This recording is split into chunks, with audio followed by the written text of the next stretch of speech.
The kingdom of Arana was a land of both beauty and mystery, nestled between towering, mist-covered mountains and sprawling forests that seemed to stretch on forever. The landscape was rich with vibrant green fields and crystal-clear streams that wound through the valleys like veins of life itself. Lush vegetation, from towering ancient trees to fragrant wildflowers, flourished here, and the air always carried the sweet scent of blooming jasmine. The kingdom, though peaceful in appearance, was shrouded in whispers of a dark curse that had lingered over the royal family for generations. No one dared to speak of it aloud, yet the tension was palpable in every corner of the kingdom. The royal family, though beloved by the people, was plagued by misfortune, and some believed the curse was the reason behind the tragic deaths of several previous monarchs. The current king, King Zethar, was a good and just ruler. But there was a heaviness about him, as if he carried the weight of centuries of broken promises and bitter fates. But none of this reached the quiet corners of the kingdom, where the story of Zina began. Zina, a young girl of 17, lived on the outskirts of the kingdom in a small, modest cottage. Her life, unlike the bright and extravagant life of the royals, was marked by hardship and silence. Zina had long, dark hair that tumbled down her back like a waterfall, and eyes that sparkled with the innocence of someone who had yet to experience the true weight of the world. Her beauty, though it was often overlooked by others, was undeniable. There was something about the soft curve of her face and the delicate way she carried herself that drew attention, even if she didn't realize it. Zina spent her days doing the endless chores her stepmother, Madama Devora, gave her, from cleaning the house to fetching water from the nearby well. Madama Devora, a woman in her mid-40s, had a sharp, angular face and cold eyes that never seemed to soften. She had a certain beauty of her own, but it was the kind that came from power and control, not from kindness or warmth. Madama Dvora's obsession with status and her desire to climb the social ladder was legendary. She constantly spoke of her ambitions and dreams of marrying her daughter to someone of noble blood. Yet Zina was the one who bore the brunt of her cruel nature. Madama Devora didn't care about Zina's happiness. To her, Zina was a means to an end, a pawn in her own game of securing a better life. Zina's life was a constant cycle of obedience and quiet suffering. While Madama Devora focused on her beauty and the prospects of her daughter marrying a wealthy man, Zina's hopes of escaping her stepmother's oppressive grip grew stronger. But escape seemed impossible. Madama Devora had a hold on Zina that was suffocating. She kept her isolated from the rest of the village, forbidding her to interact with anyone of noble blood or anyone who might be able to offer her a chance at a better life. The only solace Zina found was in her dreams. Each night, after finishing her chores, Zina would climb up to the small attic where she slept. It was there, surrounded by the quiet solitude, that she could finally allow herself to dream of a different life. She dreamed of a life far from the oppressive walls of Madama Devora's home, a life filled with freedom, love, and peace. She would imagine herself living in the royal palace, where she would be treated with kindness, where the weight of her harsh reality would be lifted.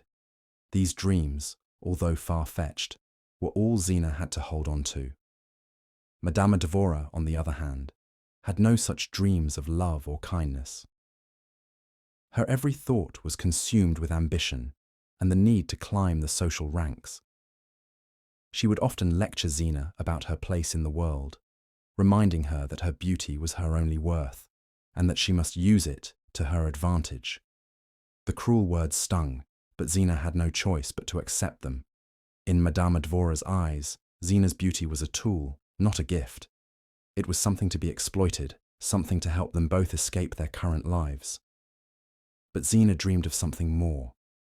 She dreamed of a world where she could be her true self, free from the chains of her stepmother's cruelty. She longed for someone to see her for who she truly was, someone who would understand her and offer her the kindness she so desperately craved. Little did she know, fate had already begun to weave its threads, and someone was about to enter her life who would change everything. As Zina sat by the window late one night, staring at the moonlit sky, she whispered softly to herself, "One day, I'll be free. One day, I'll find a way out of this." The wind carried her words far into the distance, though she didn't know it. In the heart of the kingdom, on the farthest edges of the royal palace, Prince Kairo sat awake in his chamber, his own heart full of doubts and longing. The winds whispered to him too, as they carried Zina's dreams toward him. But that story was yet to unfold. For now, Zina was alone, caught in the web of her stepmother's control, with nothing but her dreams to hold on to. The royal family of Arana was haunted by a curse that had plagued their bloodline for generations. The origin of the curse was steeped in the shadows of forgotten history, passed down in hushed whispers among the kingdom's elders. According to ancient folklore, many believed the curse had been born out of a betrayal that took place centuries ago, when a past king betrayed the trust of a powerful sorceress. This sorceress, once a close ally of the royal family, had been heartbroken when the king cast her aside for a political alliance, abandoning her love for the sake of power. Enraged by the betrayal, the sorceress used her dark magic to curse the royal family, vowing that the bloodline would forever suffer from misfortune, sorrow, and untimely deaths. The curse, though powerful, was not always visible. It lingered in the background, only surfacing when least expected, and always at the most devastating moments. Several kings and queens had died young or faced tragic fates, and some believed that the bloodline's current heir, King Zethar, was only surviving because he had managed to stay one step ahead of the curse. But the weight of the curse was something no royal had ever truly escaped. The whispers grew louder with each passing generation, and as the years went on, the royal family became known not just for their power, but for their doomed fate. No one knew how or when the curse would strike next, but all in Arana held their breath, wondering if the royal family would finally meet its tragic end. Despite this darkness surrounding the royal bloodline, the kingdom continued on, and the people kept their heads high, determined not to let the curse define them. The royal palace, with its tall, gleaming towers and lush gardens, stood as a symbol of resilience in the face of an unknown future. But even as the royal family tried to maintain appearances, a shadow lingered over their lives, a shadow that few dared to speak about, even in private. Far from the palace, Zina's life was equally shadowed by an oppressive fate. Although she had no knowledge of the royal family's curse, she often felt as though she too were living under a kind of dark spell, bound by forces beyond her control. Zina's stepmother, Madama Dvora, had made it clear to her from the moment she entered their home that Zina would never be free. Every day felt like a chain dragging her further into despair.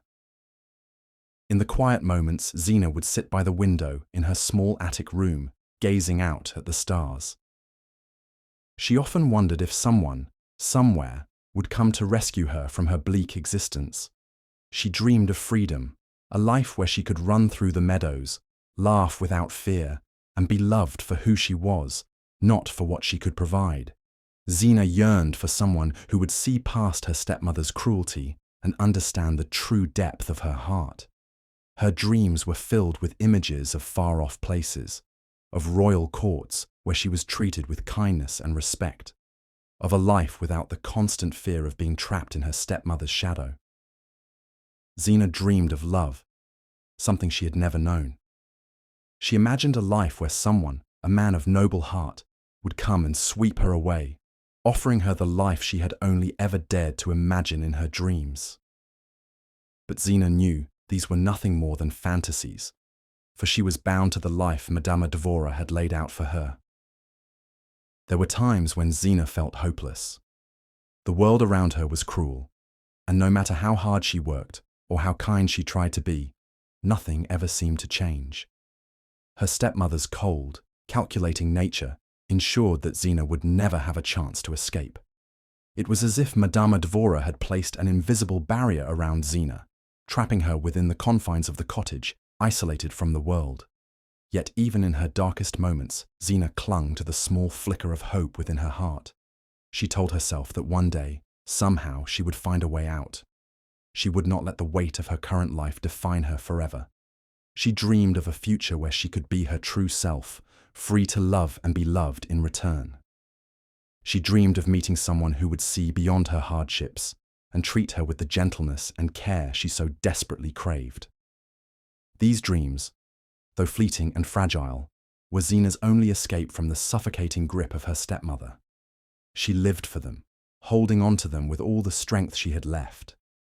In her heart, Zina believed that love could change everything, that it could be the key to breaking the invisible chains that held her captive. Little did she know that her dreams were about to take shape in a way she never could have imagined. Fate had already begun to stir, and the winds were changing. As Zina lay in her small bed, staring at the ceiling and whispering her dreams to the night, the curse that hung over the royal family of Arana continued to unfold in its own quiet, unseen way. The future of both Zina and the kingdom was destined to intertwine, and neither would remain the same for long. Though neither Zina nor the royal family knew it yet, a moment of fate was drawing near, one that would bring the promise of love and hope, but also the shadow of destiny that no one could escape. Prince Kairo stood at the edge of the royal balcony, his gaze fixed on the sprawling kingdom below. Arana, with its vibrant streets, lush landscapes, and the distant glint of the royal palace towers, seemed like a paradise to those who lived within its walls. But to Cairo, the sight brought little peace. As the heir to the throne, he was burdened with a responsibility that felt far too heavy for his shoulders. Every royal tradition, every law, and every whisper of the court weighed on him.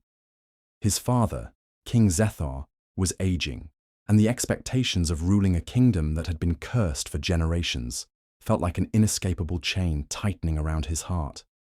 The curse was a shadow that loomed over the royal family, haunting every decision and every victory. Though the kingdom had prospered in many ways, the dark legacy of the curse was always there, hidden just beneath the surface. Cairo often found himself pondering the stories his father had told him in his youth, the tragic deaths of kings before him, the mysterious disappearances, and the quiet suffering that had been passed down through the royal bloodline. There were days when Cairo wondered if he would ever break free of the curse, or if he too would meet a tragic end, like so many before him. But there were other days when he wished for something far simpler than a crown and a throne. In the quiet corners of his heart, Cairo longed for freedom. He dreamed of a life where he could wake up each morning without the burden of the kingdom's affairs. He imagined walking among the common folk, feeling the warmth of the sun on his face without the weight of royal obligations pulling at him. He yearned to experience the world beyond the palace walls, where there was no court to please, no council to appease, just a life of simplicity and peace. It was during one of these moments of frustration and longing that Cairo made a decision that would change his life forever. He could no longer sit idly by, waiting for the curse to claim him. He needed to know more. He needed to uncover the truth about the curse that had plagued his family for generations. But he could not do this as a prince, surrounded by guards, advisors, and the watchful eyes of his royal family. He needed to be free, even if it was for just a little while. That night, under the cover of darkness, Cairo gathered a small satchel of supplies and slipped away from the palace unnoticed. He had always been a skilled rider, and with the help of his trusted steed, he would venture into the wilds beyond Arana's borders. He would seek out the old seers, the wise hermits who lived on the fringes of the kingdom. They had knowledge that no one else did. Knowledge about the past, the curse, and perhaps even a way to end it. For the first time in years, Cairo felt a spark of excitement. The journey would take him far from the palace, and though he knew he was taking a great risk, it felt like a step toward reclaiming the life he had always dreamed of. His heart beat faster with the thought of freedom, of escaping the duties that held him captive. He was determined to find answers, answers that would release him from the weight of the curse and the expectations of his bloodline. Cairo's journey took him through dense forests and over rolling hills, where the land seemed untouched by the hands of men. He marveled at the beauty of the world beyond the royal walls, the vibrant colors of the wildflowers, the endless sky above, and the soothing sound of birds in the trees. As he ventured deeper into the kingdom, he could feel the air change. The further he went, the more peaceful it became, as if the land itself was trying to whisper its secrets to him. One afternoon, as he rode along a narrow path through the forest, Cairo stumbled upon a mysterious stream that seemed to pulse with a tranquil energy. The water flowed gently over smooth stones, creating a soft melody that resonated in the air. The stream's banks were lined with lush greenery, and the scent of wild herbs filled the air. It was unlike any place he had ever encountered, a place that seemed to exist outside of time, untouched by the curse that haunted his family. Cairo dismounted from his horse, drawn to the serenity of the stream. The gentle flow of the water calmed his mind and soothed his restless heart. As he stood there, watching the water shimmer under the afternoon sun, he noticed something that took him by surprise. There, sitting by the edge of the stream, was a young woman. She was barefoot, her long hair flowing around her in loose waves, and her delicate features were illuminated by the soft glow of the sunlight filtering through the trees. It was Zina. Her eyes, deep and sorrowful, seemed to hold the weight of 1,000 unspoken words. She looked up as Cairo approached, and their gazes met. In that moment, something unspoken passed between them, an undeniable connection, a spark of recognition, though neither of them understood it yet. Cairo's heart fluttered, his breath caught in his throat. There was something about her, something pure and gentle that seemed to call to him. Zena, too, felt an inexplicable pull. Though she had no idea who this man was, his presence brought a sense of comfort she had never known. It was as though she had known him all her life, as if their paths had crossed long before this moment. The silence between them stretched for a few moments, as they both tried to make sense of the strange meeting. Then, Cairo spoke, his voice gentle yet firm, breaking the stillness. "I did not expect to find someone here," he said, his words carrying a hint of wonder. "The stream, it is beautiful, peaceful." Zena nodded, her voice soft. "It is said that this place holds the power to heal. Many come to find solace here." Cairo couldn't help but feel that he had found something more than just a peaceful stream. Something about Zena, about this moment, felt like the beginning of a journey that would change the course of both their lives. He couldn't explain why, but he felt as though fate had led him here. Their conversation continued, though neither knew that it would be the first of many. This meeting by the stream was just the beginning of something much greater. The connection they had just formed was not a coincidence. It was destiny, and it had only just begun to reveal itself. Zena sat quietly by the stream, her bare feet dipping into the cool, clear water as she gazed at the delicate ripples that shimmered under the soft glow of the afternoon sun. The stream was a place of solitude, a sanctuary where the noise of the world faded away, and for a few moments she could forget her troubles. The gentle hum of the water soothed her restless heart, and the soft rustling of leaves in the wind provided a lullaby that calmed her mind. Here, by the stream, she could almost pretend that her life wasn't defined by her cruel stepmother's commands, that she wasn't just a servant in her own home. She closed her eyes for a moment, letting the sounds of nature surround her. The stream had become her refuge over the past few months. Whenever the weight of her burdens became too much to bear, she would escape to this peaceful place, away from Madame Devora's harsh words and unending demands. Zena had always been a dreamer. She imagined a life beyond the confines of her stepmother's household, a life where she could be free, where she could feel the warmth of love and kindness instead of the coldness of neglect and cruelty. She had longed for this kind of life since she was a child. But as she grew older, the realization that it might never come became an inescapable truth. As she sat there, lost in her thoughts, she didn't notice the figure approaching through the trees. It was only when she heard the soft crunch of footsteps on the forest floor that she looked up, startled. For a moment, she froze, unsure of who was intruding on her peaceful solitude. Standing before her was a man, tall, with dark hair that seemed to glimmer in the light filtering through the trees. His clothes were simple but well made, and his stance was confident, yet there was a certain vulnerability in his eyes. He had an air of quiet authority, but his expression was soft, almost uncertain. Zina's heart skipped a beat, and instinctively, she pulled her feet out of the stream and stood up, her posture defensive. Her first thought was that this man might be a traveler or a merchant, but there was something in his gaze that felt different, something that stirred a strange sense of familiarity within her. "Sorry," he said, his voice warm and calm. "I didn't mean to startle you." Zina blinked, studying his face. There was an undeniable intensity in his gaze, but also a kindness that caught her off guard. She shook her head, forcing herself to relax. "It's all right," she said, her voice a little sharper than she intended. "I just come here to be alone."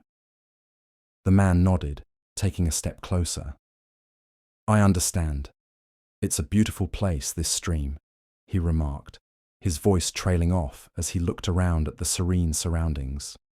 "It has a sense of peace to it. I've heard stories." Zina found herself nodding in agreement, despite the lingering tension. She had always thought the stream was a place of magic, a place where the world slowed down and allowed her to breathe. But there was something about this stranger, something in the way he spoke, in the way he looked at her, that made her feel uneasy, yet strangely intrigued.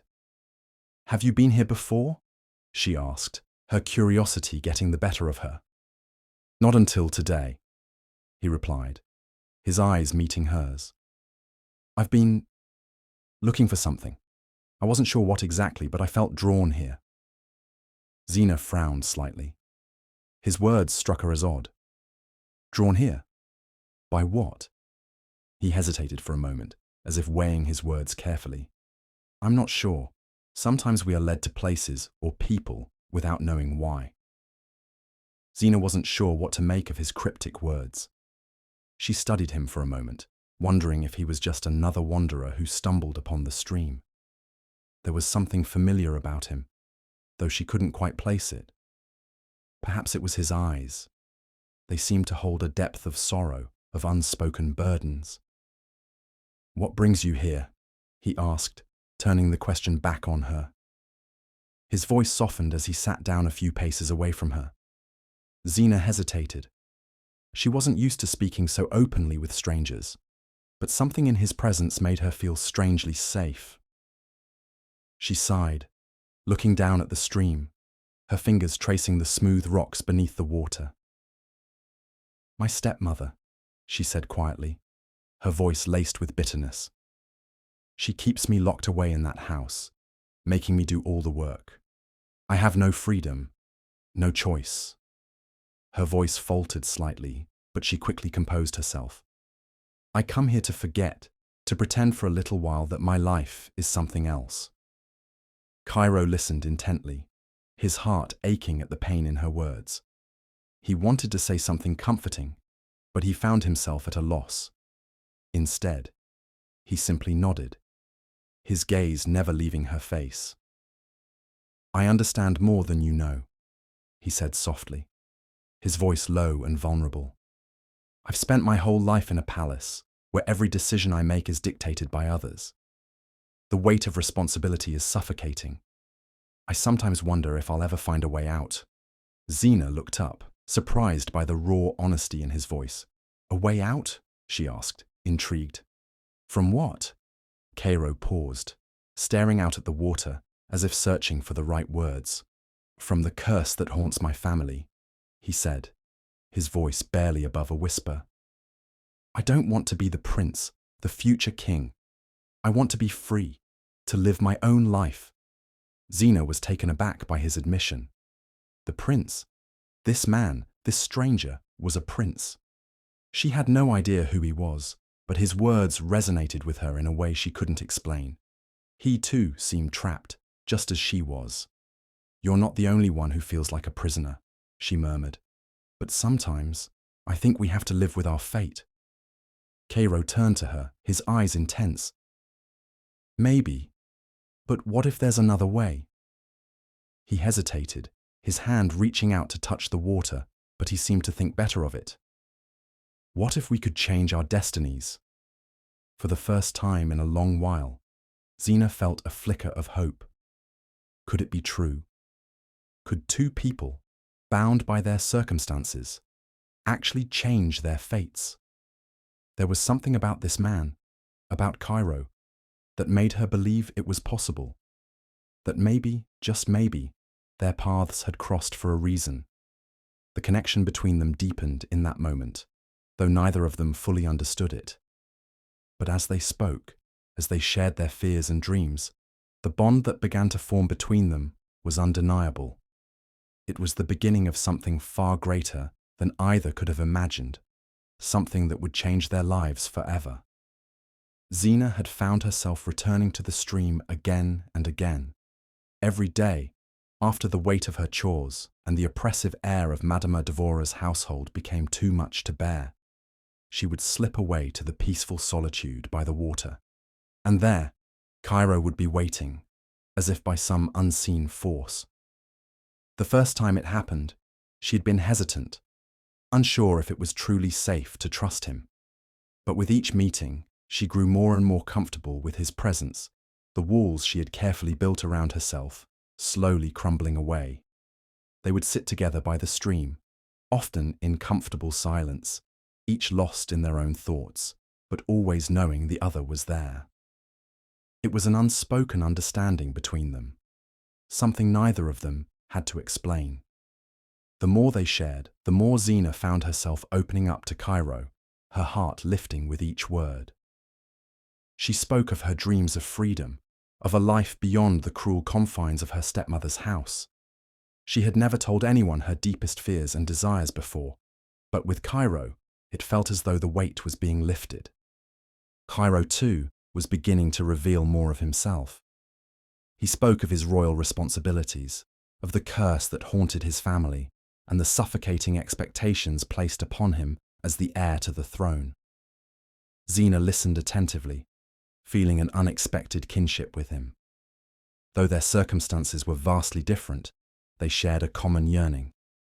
A yearning for escape, for peace, for a life where they could simply exist without the weight of their respective burdens. With each meeting, Zina's affection for Cairo grew. She found herself eagerly awaiting their conversations, feeling a warmth in her chest whenever he was near.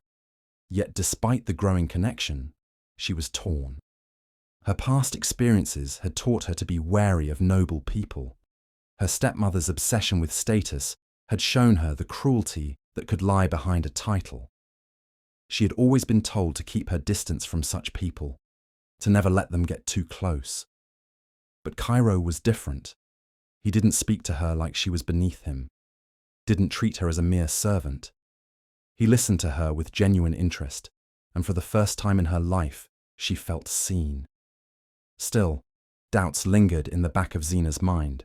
She feared that, like all the others before him, Cairo would eventually leave her behind, just as she feared being hurt by someone she allowed to get too close.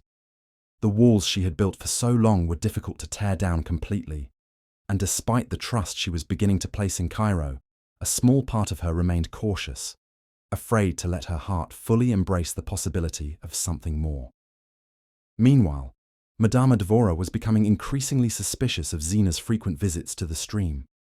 She had noticed her stepdaughter's absences growing more frequent and had begun to ask questions.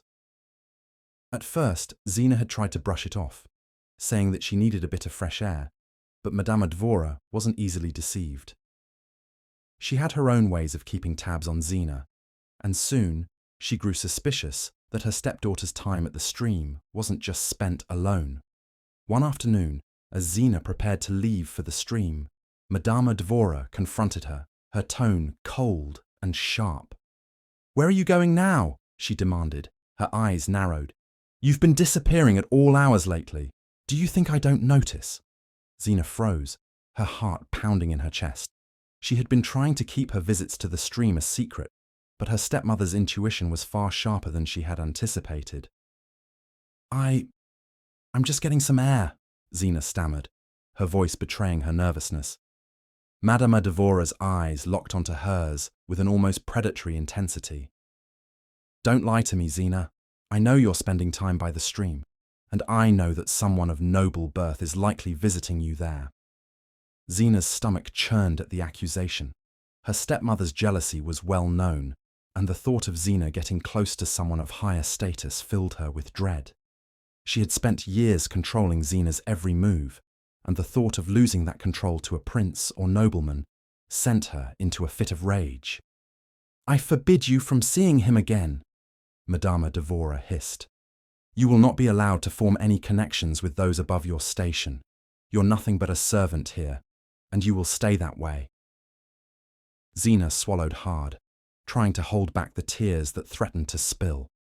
She wanted to defy her stepmother, to stand up for herself and her newfound connection with Cairo. But fear kept her quiet. She knew what would happen if she didn't comply. Madama Dvora's punishment would be swift and harsh as it always was. "Do you understand?" Madama Dvora demanded, her voice rising. Zina nodded silently, her heart breaking with each word. She didn't want to lie to Cairo, to cut him out of her life, but she feared what might happen if she didn't obey her stepmother's commands. As she made her way back to the stream that afternoon, her mind was clouded with worry. The joy she had once felt at the thought of seeing Cairo was now tainted by the fear of being caught. But despite the turmoil in her heart, she couldn't bring herself to stop meeting him. There was something about him, something that made her feel alive, something that made her believe in a future beyond the confines of her miserable existence. When Zina arrived at the stream, Cairo was already waiting for her. His warm smile greeted her, but she could see the concern in his eyes. It was clear he had sensed something was wrong. "Zina, what's happened?" Cairo asked, his voice gentle but insistent. "You seem different today." Zina hesitated, her emotions swirling inside her. She wanted to be honest with him, but she was afraid of the consequences. After a long pause, she finally spoke. "My stepmother, she knows about you," Zina confessed, her voice trembling. "She doesn't want me to see you anymore. She says I'm not allowed to form any connections with people of noble birth." Cairo's expression darkened at her words, his jaw tightening in anger. "That's cruel," he muttered. "You deserve better than this." Zina shook her head, trying to calm him. "It doesn't matter," she said softly. "I've learned to live with it. I wanted you to know." Cairo reached out, gently taking her hand in his. "I won't let her control you," he promised, his voice filled with conviction. "We'll find a way to be together, Zina. You deserve to be happy, to live freely." For the first time, Zina felt a sense of hope stir within her. Cairo's words, his touch, were a balm to her wounded heart. Despite the fear, despite the doubts that still clung to her, she felt something blossoming inside her, something that told her that, maybe, just maybe, a life beyond her stepmother's cruelty was possible. And for the first time in a long time, she allowed herself to believe in the possibility of a future with Cairo. The day the storm came, it felt like the earth itself was holding its breath. The sky, once clear and bright, darkened without warning. Clouds rolled in quickly, swirling in an unnatural pattern above the stream, casting an eerie shadow over the quiet waters. Zina and Cairo sat on the same rock they always did, but today the atmosphere was different. The air was thick with tension, as though something ancient and powerful was awakening. Zina could feel it in her bones. The storm wasn't just a weather anomaly. It was something deeper, something connected to them, to their emotions, to the bond they had formed. As the wind howled and the trees around the stream bent under the pressure, Zina's heart raced. Her connection with Cairo was growing stronger, but the storm felt like a warning. She grasped his hand, her eyes wide with fear. "Cairo," she whispered, "what's happening?" He didn't have an answer. He could feel it too, the way the world around them seemed to shift, as if the land itself was reacting to their emotions. The stream, which had once been a tranquil place of solace, now bubbled and churned, its waters frothing wildly. The trees groaned under the weight of the winds, and the sky flashed with ominous lightning. Then something unexpected happened. The storm, as violent as it was, began to calm, slowly at first, as if it were listening. Zena and Cairo exchanged a glance, both startled by the change. But it wasn't until they both looked into each other's eyes, their hearts pounding with shared emotion, that the storm fully subsided. In that moment, the air seemed to clear, the winds dying down, the sky lightening as though a spell had been broken. It was then that Zena felt it, something deeper than the storm, something more profound. A vision flooded her mind. She saw images of a woman, a queen with eyes that mirrored her own. The woman was surrounded by wealth and power, but there was sadness in her gaze. Then, in a flash, Zena saw another figure, cloaked in shadow. Madama Devora. She saw the woman whispering words to the queen, something about keeping Zena's true heritage hidden. She saw the queen's tragic death, followed by Devora's cruel rise to power. Zena gasped, her breath catching in her throat. She clutched her chest, struggling to keep herself grounded as the vision overwhelmed her. "No, this can't be." Zena's voice was barely a whisper. Cairo looked at her, concern etching his features. "Zena, what's wrong? What are you seeing?" Zena's eyes were wide, filled with a mixture of disbelief and terror. I've seen my mother, the late queen." She paused, trying to catch her breath. I am her daughter. I'm the rightful heir to the throne." The revelation hit both of them like a thunderclap, and the stream, as though reacting to her words, shimmered with a magical energy. The air around them seemed to hum with power, and Zena's mind raced as the vision unfolded further. She saw Madama Devora manipulating the situation, hiding the truth of Zena's birth in order to keep the throne for herself. The woman had never cared about Zena. She had only cared about her position, her control over the kingdom. Zena had always been nothing more than a pawn in her game. "I can't believe this," Zena whispered, the weight of the truth settling in her chest. "All these years. Madama Devora lied to me, lied to everyone." Cairo stood, a mix of shock and rage in his eyes. "This is why the curse exists. It's not just about your family, Zena. It's about the betrayal, the secrets hidden from the world." His voice grew firm. "You are the rightful heir. You deserve to be on that throne, not Devora, and I will stand by you, no matter what." Oh, Zena's heart swelled with emotion. She had spent so long thinking she was just a servant, nothing more than an orphaned girl who had been cast aside. But now, standing beside Cairo, she understood her true purpose. She wasn't just the daughter of a queen. She was the one who could break the curse, the one who could bring peace to the kingdom. But Madama Devora wasn't going to let go of her power so easily. As if on cue, the woman appeared at the edge of the stream, her eyes cold and calculating.